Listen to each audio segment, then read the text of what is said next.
नमस्कार, मैं मनीष स्वागत करता हूं आपको अपने इस यूट्यूब चैनल पे।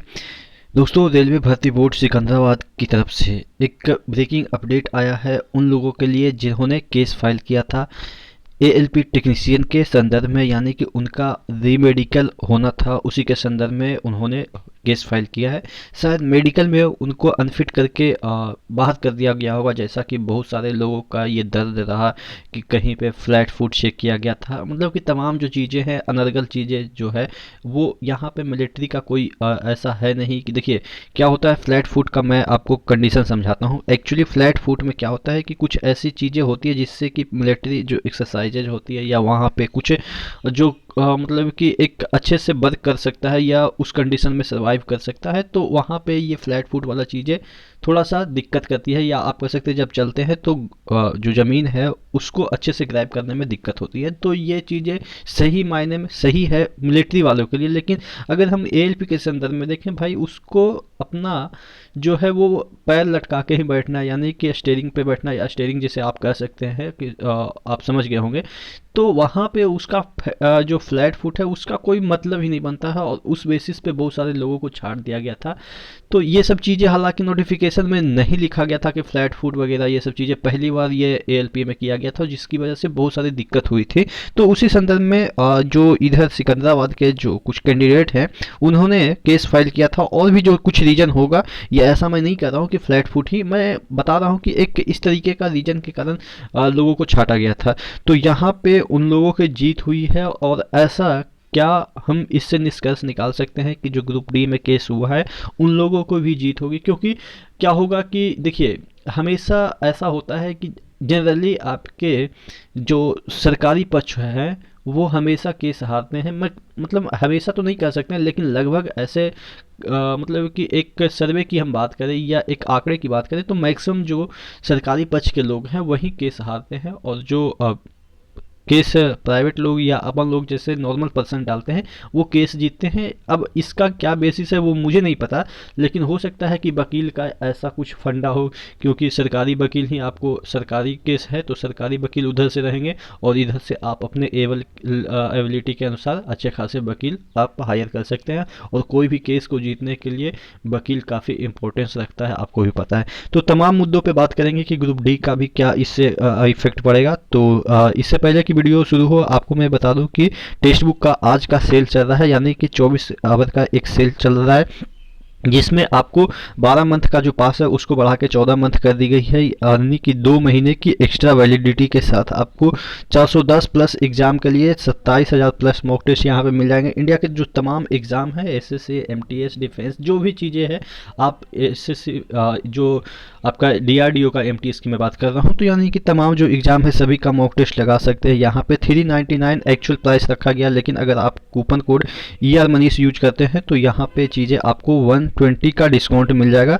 तो आज रात तक आप इसको परचेज कर सकते हैं। नीचे डिस्क्रिप्शन बॉक्स में लिंक दिया हुआ है, तो एक बार जरूर विजिट कीजिएगा।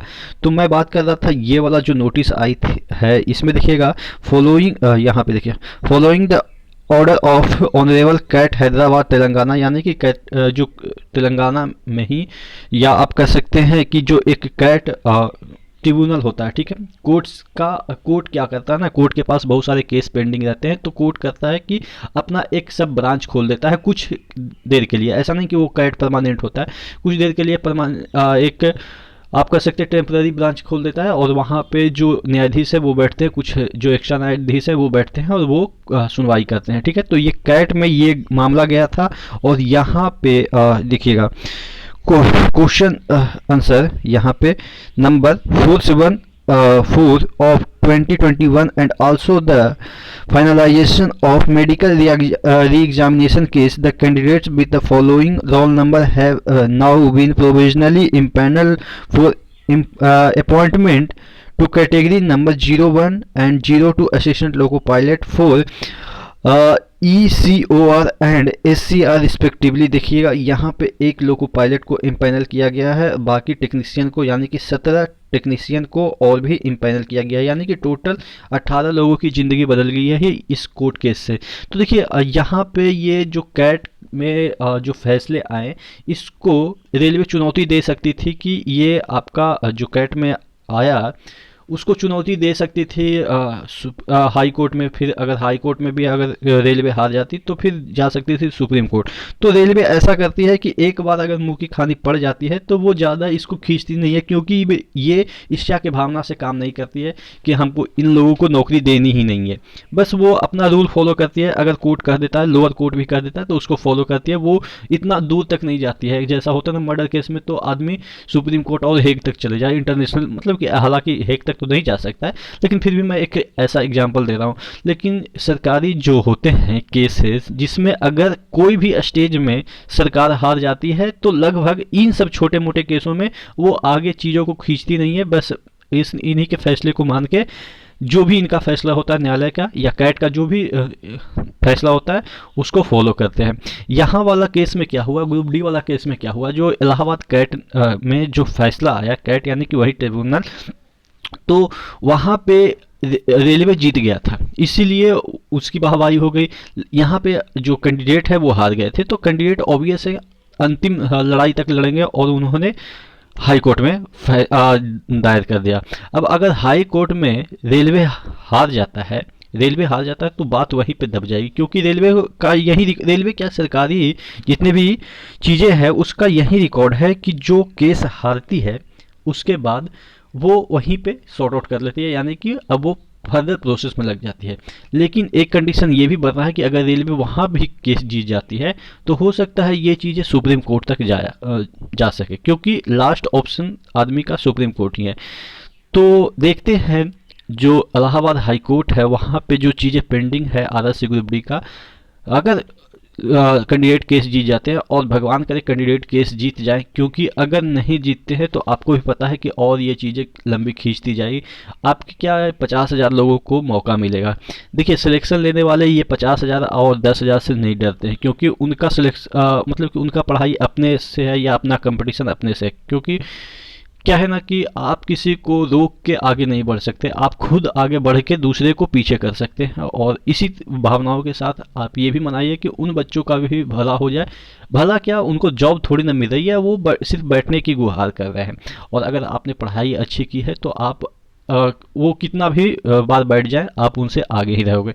तो यही है कि इन फ्यूचर अगर कोर्ट का डिसीजन, यानी कि इलाहाबाद कोर्ट का डिसीजन जो है वो बच्चों के पक्ष में आता है, यानी कि कैंडिडेट के पक्ष में आता है, तो सभी के लिए बेटर होगा। लेकिन अगर नहीं आता है तो आप समझ सकते हैं कि इसी तरीके से होगा, क्योंकि रेलवे का यही रिकॉर्ड है कि वो एक बार भी केस हारती है तो वहाँ पे चीज़ें छोड़ देती है, क्योंकि ये इतना बड़ा इशू नहीं है। और लोग कहेंगे कि सर ये दलील देता है रेलवे कि हमारा जो एग्ज़ाम डिले हो रहा है इसी वजह से हो रहा है, जो हम अगर इसमें फिर मॉडिफिकेशन करेंगे तो और भी डिले होगा। तो भाई ये रेलवे का सिर्फ और सिर्फ बहाना है। आपको भी पता है कि सरकारी एजेंसी है, ये प्राइवेट एजेंसी है जिसको एग्ज़ाम कंडक्ट कराना है, और उसके हाथ में है डिले कराना या ना कराना। सिर्फ और सिर्फ हाँ या ना कहना आपके रेलवे के हाथ में। अगर वो हाँ कह दे कि हमें एग्ज़ाम लेना है, आज ही लेना है, तो 3 दिन के अंदर वो निपटा सकता है। क्योंकि और भी जो एग्ज़ाम हो रहे हैं उसका ज्वाइनिंग वगैरह सब हो गया, और इसका अभी तक नोटिफिकेशन जो निकला है उसके बाद तो कुछ हुआ ही नहीं है। फॉर्म भरा है उसके बाद कुछ हुआ नहीं है। तो ये सिर्फ और सिर्फ बहाना है कि हम ये जो कोर्ट केस है इसमें फंसे हैं, और फिर कोर्ट केस का जो भी आएगा डिसीजन उससे हमारा जो प्रोसेस है वो प्रभावित होगा। कुछ प्रभावित नहीं होगा। इनके पास पूरा सिस्टम है, इतना लोग हैं, कैसे नहीं हो सकता है एग्ज़ाम। जब जो इतना बड़ा इलेक्शन कंडक्ट हो सकता है 10 दिन के अंदर, तो एग्ज़ाम नहीं कंडक्ट हो सकता है। आप समझ सकते हैं इलेक्शन कितना बड़ा मुहिम होता है, जिसमें कि 18 वर्ष से सभी लोग ऊपर वाले वोट देते हैं, और यहाँ पे तो कुछ चुनिंदा ही लोग हैं। ठीक है, तो कह सकते हैं कि ये सिर्फ और सिर्फ लेट लतीफ़ी किया जा रहा है कि आपका एग्ज़ाम डिले हो, और मतलब कि तमाम जो चीज़ें हैं वो, और आशा करते हैं कि जो आपका ये कोर्ट केस है वो फाइनल हो और जल्दी ही ग्रुप डी का एग्ज़ाम हो। आप क्या सोचते हैं नेक्स्ट वीडियो में ज़रूर बताइएगा, मैं उसको इंक्लूड करने की कोशिश करूंगा आपके कमेंट को, जिससे कि क्या होगा कि आपका भी पार्टिसिपेशन हमारे साथ बना रहे। ठीक है, तो नेक्स्ट वीडियो मिलते हैं, तब तक के लिए धन्यवाद।